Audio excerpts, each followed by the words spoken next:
Right. Get your six sticks ready. It doesn't have to be like this, John. Easy does it, G.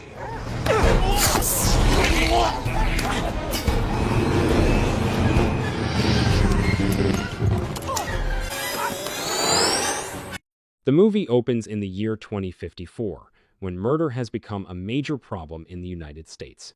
To stop the violence, the Washington, D.C. police create a special unit called Pre-Crime, designed to prevent murders before they happen. The system depends on three altered humans called precogs, who can see future murders. When they predict a crime, the system produces two wooden balls, one with the killer's name and one with the victim's name. The color of the ball shows the type of murder. Brown means the murder is planned and can be predicted days ahead. Red means it is a crime of passion, which usually gives the team less than an hour to stop it. However, the precogs cannot see the exact location. They can only reveal the people involved, the time of the murder, and the events leading to it. Because of this, John Anderton and his pre-crime team study the visions carefully, searching for clues that reveal where the crime will happen. Once they find the location, they rush there and stop the murder. After the suspect is arrested, officers place a device called a halo around their head, leaving them completely incapacitated. The story begins with Anderton's team receiving an early morning red ball case. The future killer is a man in his 40s named Howard Marks. In exactly 24 minutes, Howard is going to discover his wife, Sarah, in bed with another man named Donald Dubin.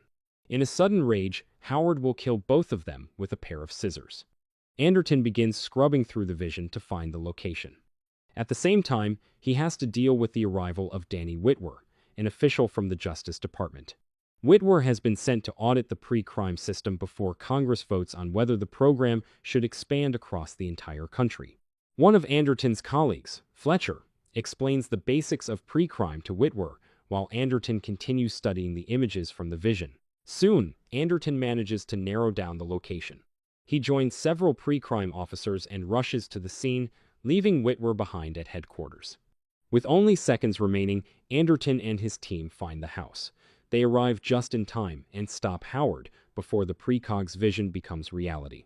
Howard is identified through an iris scan, arrested, and haloed. Meanwhile, his wife and her lover are immediately taken care of by a trauma response team. After the suspect is captured, the murder vision appears again on the screens back at headquarters. Whitwer notices this and asks one of the technicians about it. The technician explains that after a murder is prevented, the precogs sometimes continue to experience leftover images called echoes. These echoes are usually deleted from the system. That evening, Anderton sits alone and watches old home videos of his ex-wife Laura and their 6-year-old son, who disappeared years earlier at a public swimming pool. It is also revealed that Anderton is addicted to an illegal inhaled drug called Neuroin. The next morning, Whitwer officially begins his tour of pre-crime headquarters. During the tour, Whitwer raises concerns about the ethics of the precogs and the system itself. Anderton and his colleagues explain that pre-crime is designed to be almost foolproof. They argue that the precogs do not see what someone merely wants to do. They see what the person will actually do. Because of this, the system does not create false alarms for people who simply think about killing someone but never truly commit the act. At Whitwer's request, Anderton takes him into the chamber where the precogs are kept.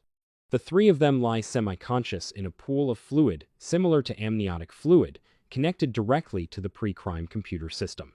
Whitwer is clearly impressed by what he sees, especially since there has not been a single murder in Washington, D.C. since the program began. Even so, he still believes the system may not be perfect. After Whitwer leaves, one of the precogs, Agatha, suddenly wakes up fully. Images of a woman being murdered begin appearing across the video screens inside the chamber. Curious about these strange images, Anderton goes down to containment, where many haloed pre-crime prisoners are being held. With help from a supervisor named Gideon, Anderton finds the suspect from Agatha's vision. However, the man is listed as John Doe because he replaced his eyes with someone else's in order to fool the iris identification scanners. Gideon tries to pull up more information about the case, but he discovers something unusual. Out of the three precogs, Agatha's vision is missing from the files. The information about the supposed victim, Anne Lively, is also missing. The only available details say that she was a single mother and a heroin addict who later checked into a rehabilitation clinic to recover from her addiction. Anderton brings his findings to pre-crime director Lamar Burgess. However, Burgess suggests that he should let the matter go. Instead, Burgess shifts the conversation to the future of pre-crime. With the program about to go nationwide, he says they must protect it from powerful outside interests. Anderton assures his mentor that he will not let anything happen to the program. When Anderton returns to his office, he is alerted to a new premeditated murder that will happen in 36 hours. The victim has already been identified as Leo Crow, but the killer's identity is still unknown. As Anderton begins reviewing the case, he is horrified when the system reveals that he himself is the future murderer. Anderton quickly tries to leave the building before the information reaches his colleagues, but inside the elevator, he runs into Witwer. This makes Anderton suspect that Witwer may be trying to frame him. Suddenly, the alarm sounds throughout the building, and Anderton rushes out of the elevator and escapes from pre-crime headquarters. It does not take long before pre-crime officers locate him. Anderton manages to escape from them at first, but Witwer and several officers soon catch up to him. The chase leads them into an automated car assembly plant. Anderton barely survives as machines move around him, but he manages to escape inside a newly built car. After getting away, Anderton goes to the home of Dr. Iris Heinemann, the scientist whose research helped create the foundation for pre-crime. Heinemann discovered that some children born to heroin addicts developed the ability to see future murders. Although she is eccentric, she is still intelligent and fully aware of what she is saying. Heinemann explains that the three precogs do not always agree with one another. Sometimes, one of them sees a different version of the future. When that happens, the vision that differs the most from the other two is usually ignored. This is called a minority report. If Anderton wants to prove his innocence, he has to find out whether a minority report exists in his case. Anderton asks which precog would most likely produce a minority report. Heinemann tells him it would be the strongest and most gifted of the three, Agatha. Since iris scanners are everywhere and can identify people almost instantly, Anderton decides to undergo an illegal eye transplant. He goes to a shady doctor who turns out to be one of his former cases, someone Anderton once arrested for performing questionable surgeries. Despite their history, the doctor still performs the operation and leaves Anderton alone to recover. While recovering, Anderton dreams about the day his son disappeared at the swimming pool. When he wakes up, the pre-crime team is already searching the building for him. Small robotic scanners called spiders are released into the rooms to scan everyone's eyes. One of them finds Anderton and scans his iris, but the surgery has worked. Because he now has different eyes, the system does not recognize him. After escaping detection, Anderton returns to pre-crime headquarters in disguise. He enters the precog chamber and removes Agatha from the pool, disrupting the connection between the three precogs and weakening the system that makes pre-crime work. Anderton takes Agatha to a hacker friend who successfully extracts her vision of Leo Crow's murder. But when Anderton watches it, he realizes the vision is exactly the same as the one he saw before. There is no difference, which means there is no minority report. Anderton has no proof that the future can be changed. Suddenly, Agatha begins having a seizure. Once again, the image of Anne Lively being drowned appears. As Anderton watches the vision, his friend warns him that pre-crime officers are nearby.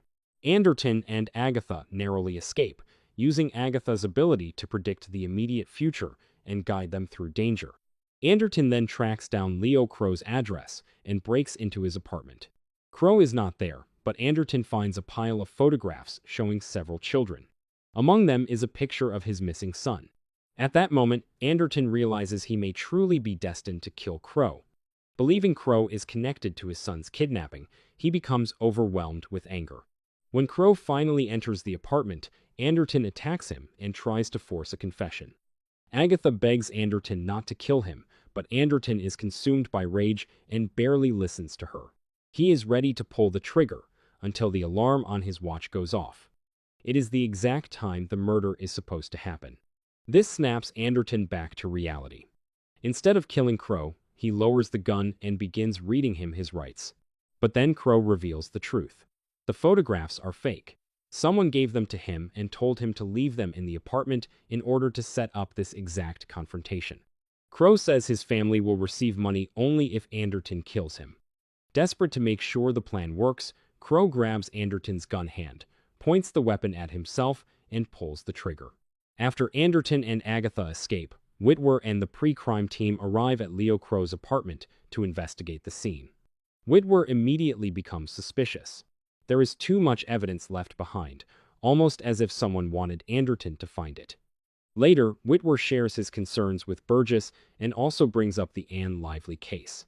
By now, he has recovered all 3 precog visions of Anne's murder. When he compares them, he notices small but important differences. Those differences lead him to a disturbing conclusion. Witwer shows Burgess the visions from containment, then reveals Agatha's missing vision, which was not in the official file. Agatha's version shows a major difference, suggesting that Anne Lively's murder may have happened twice, or at least appeared to happen twice. When Burgess asks what he means, Witwer explains his theory. The first vision showed Anne's potential killer trying to murder her, and that man was arrested by pre-crime before he could do it. But after pre-crime took him away, a second person arrived, dressed exactly like the first suspect, and killed Anne in the same way. Because the second murder looked almost identical to the first vision, the technicians would assume Agatha's version was only an echo. Since echoes are normally deleted, the real murder would disappear from the system without raising suspicion. Witwer realizes that only someone inside pre-crime would have the knowledge and access needed to manipulate the system that way. At that moment, Burgess reveals himself as the true mastermind behind Anderton's frame-up. Since Agatha has been removed from the precog chamber, the other 2 precogs cannot predict this murder. Burgess takes advantage of that weakness and shoots Witwer dead. Shortly after killing Witwer, Burgess receives a call from Laura. She tells him that John and Agatha are staying with her. At Laura's home, Agatha is finally surrounded by peace and silence. While she rests, she shares a vision with John and Laura of what their life might have been like if their son had never disappeared. In the vision, their child grows up, becomes a young man, and lives the future that was stolen from them. During this time, Anderton continues thinking about Anne Lively. He eventually realizes that Anne was Agatha's mother. But before he can act on this discovery, pre-crime officers surround Laura's house. Anderton is captured and haloed, while Agatha is taken back to the precog chamber. Later, Burgess meets Laura and tries to comfort her. He is preparing to attend a ceremony celebrating the expected nationwide expansion of pre-crime. During their conversation, Laura mentions Anne Lively. Burgess claims he knows nothing about her, but then he makes a mistake. He says he will go down to containment and ask Gideon if anyone ever drowned a woman by that name. Laura immediately becomes suspicious because she never told him how Anne died. Realizing Burgess is lying, Laura rushes to pre-crime headquarters and forces Gideon to release Anderton. Once Anderton is free, he calls Burgess and reveals that he has figured everything out. Anderton explains that Agatha was the strongest of the 3 precogs, and her ability was the reason pre-crime worked so well. But Anne Lively, Agatha's mother, had overcome her heroin addiction and wanted her daughter back.